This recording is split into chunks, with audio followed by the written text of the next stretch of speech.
salam sejahtera. Apa khabar semua? Jadi video kali ni saya akan ulas ataupun berkongsi sedikit mengenai gula dan kolesterol. Okey. Apa itu gula? Gula ni adalah karbohidrat ringkas yang membekalkan tenaga segera yang digunakan, yang diserap oleh badan dan digunakan sebagai tenaga lah. Okey. Secara semula jadinya kita boleh gula ni boleh didapati dalam makanan yang bersumberkan karbohidrat seperti nasi, mihun, roti, biskut dan sebagainya. Okey. Gula juga terdapat dalam buah dalam bentuk fruktosa dan juga dalam susu dalam bentuk laktosa. Okey. Sekiranya anda baca label makanan, terdapat label makanan, gula boleh disenaraikan ataupun gula boleh ditulis sebagai sukrosa, maltosa, sirap jagung, manitol, sorbitol, madu, malt, extract malt dan sebagainya lah. So kalau beli produk tu pastikan kalau dia tak tulis gula tu mungkin adalah nama-nama lain bagi gula yang digunakan. Okey. So berapa banyak saranan gula yang kita boleh ambil setiap hari? Okey.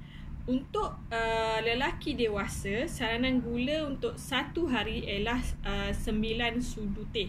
Okey, ini adalah gula tambahan. Okey, dan juga untuk perempuan adalah 6 sudu teh. Maknanya dalam satu hari tu tak kiralah dalam masakan ke, dalam minuman ke, dalam apa-apa jenis kuih muih yang diambil ke, hanya 9 sudu teh yang dibenarkan untuk lelaki dan 6 sudu teh untuk perempuan. So pengambilan gula ni perlu dijagalah. Kenapa? Okey, biasanya bila kita ambil gula ataupun makanan yang makan makanan yang tinggi gula, gula tu akan ditukarkan kepada tenaga, dan bila tenaga itu tidak digunakan, ianya akan ditukarkan ke dalam bentuk lemak untuk disimpan lah. Okey. Okey. Sama juga masalah kolesterol tinggi ni bukan adalah punca daripada makanan yang tinggi kolesterol. Seperti yang kita tahu, biasanya orang yang tinggi kolesterol ni akan elak makan telur kuning ataupun makanan yang yang tinggi kolesterol lah.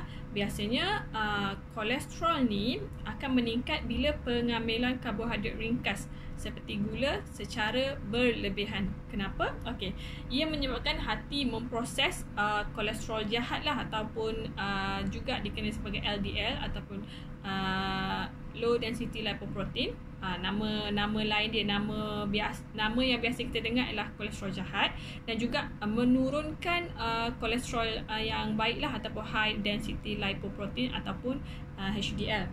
Okey, pengambilan gula yang terlampau tinggi juga akan meningkatkan triglyceride, iaitu sejenis lemak yang terdapat dalam darah.